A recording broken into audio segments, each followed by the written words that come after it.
Само да питам, само при мен ли се случва? Влизам да се къпя и почвам да си мия косата. Шампуана е една капка. Ето го. Даже вече и капка няма. Едвам си измих косата и си казвам, окей, няма проблем. Ще си я намажа с балсам и добре ще стане пухкава така. При 3 мъже вкъщи и 2 жени се ще има някакъв балсам за коса. Да, обаче, уви, и балсама свършил. Няма и балсам.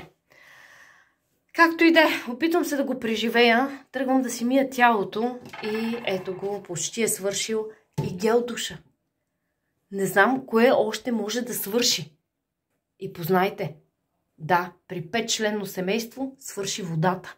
След като се къпах последна, водата свърши. Казвам си, добре, мия си зъбите и си лягам. Да, обаче пастата е толкова малко, че взимам детската, която изглежда пълна.